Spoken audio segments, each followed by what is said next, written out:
Саламатсыздарбы, урматтуу менин окуучуларым. Кайрадан кыргыз тили сабагы. Бүгүн силер менен балдар жаңы тема өтөбүз. Сабагыбыздын темасы кептин түрлөрү, сүрөттөөнүн объектилери, жандуу, жансыз заттар, орун, айлана чөйрө, алабалды сүрөттөө. Бүгүнкү сабагыбыз кайталоо иретинде өтмөкчү. Сабактын максаты кептин түрлөрү боюнча билимиңерди тереңдетесиңер. Текстте бир нече сүрөттөөнүн объектилерин кеңири колдонуп, текст түзүүгө көнүгөсүңөр. Өткөн темаларды кайра эсибизге салабыз. Кеп деген эмне? Кеп тилге тиешелүү болгон баардык каражаттарды, бирдиктерди колдонуу менен ишке ашуучу пикир алышуу процесси. Кеп өзүнө гана мүнөздүү болгон сүйлөө, угуу, окуу жана жазуу иш-аракеттерин өзүнө камтыган татаал процесс. Кептин кандай түрлөрү бар? Баяндоо, сүрөттөө жана ой жүгүртүү.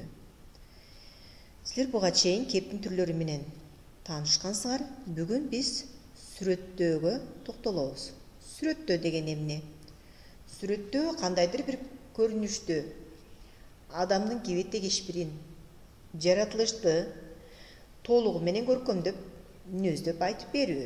Мисалы, тоолордун кыр-кырларынын үстү агыш тартып, таң кыланөөк сала баштады. Тоо түздү чылк басып жаткан түн аздап абага тарап, асманга сиңип жок болуп бараткансыды. Жылдыздар өчүп, жакынкы алыскы тоолордун сөөлөтү шаңкайып көрүндү. Жер бети келберсип ачылып чыга келди. Бул текстте тоолордун көрүнүшү, бизди курчап турган айлана чөйрө сүрөттөлүп жатат. Текст бардык эле учурда сүрөттөөнүн бир эле объектисинин чегинде түзүлө бербейт. Тескерисинче, бир эле текстте сүрөттөөнүн бир нече объектисинин катышкан учурлары аз эмес. Мисалы, Ташкент шаары. Түркістан генерал-губернаторунун мекемесинин күтүү залында 2 гана киши отурду. Кең фойенин оң дубалынын түбүнө жакын коюлган кызыл булгаары капталган чоң дивандын 2 бурчунда бири-бирине далысын салып, мисирейип катып, иреңи кара суур, кыркма сакал, башында чалма. Чалманын оң тарабына таккан хандын жарлыгы бар.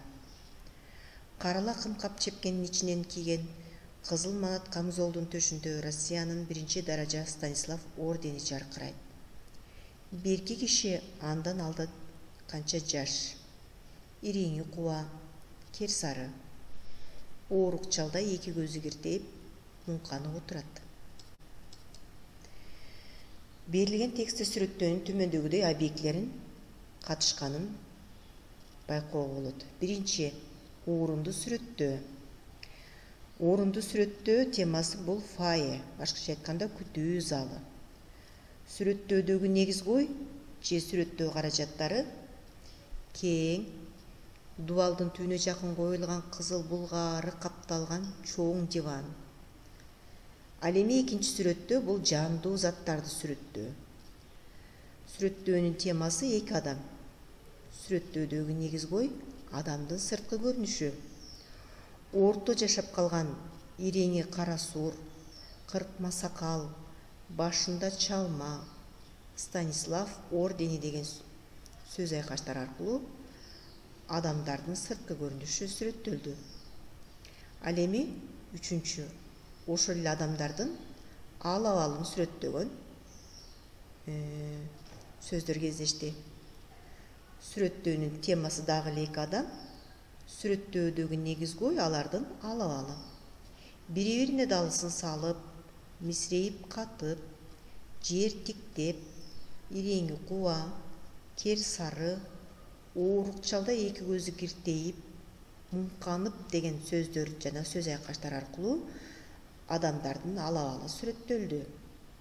Демек, текст сүрөттөө кебинин бир гана объектисинин негизинде да, аралаш бир нече объектилердин катышуусунда дагы ишке ашырылат. Текстте сүрөттөө кебинин элементтери бир нече кептин башка түрлөрү да катышышы мүмкүн. Мисалы, генералдын эшиги ачылды.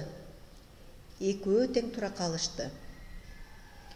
Коңур кара чачтуу штабс капитан мундирин кийген сулуу муруттуу ак саргыл жигитти экөө тең утурлай басышты. Сыягы экөөнүн иши эки башка өңдүү, тиктешпейт. Ортодо оңолгус кастык. О дүйнөдө да жүз көрүшпөй турган таарыныч сезилет. Кимибизди биринчи чакырар экен деп экөө тең күтүп тиктеп калышты. Мөлтүргөн көгүлтүр көзү жазгы булуттай таза, ары суз көрүнгөн жаш офицер күтүүчүлөргө анча көңүл бөлбөдү.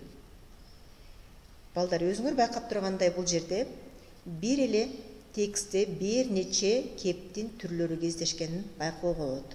Эми балдар, үйгө тапшырма.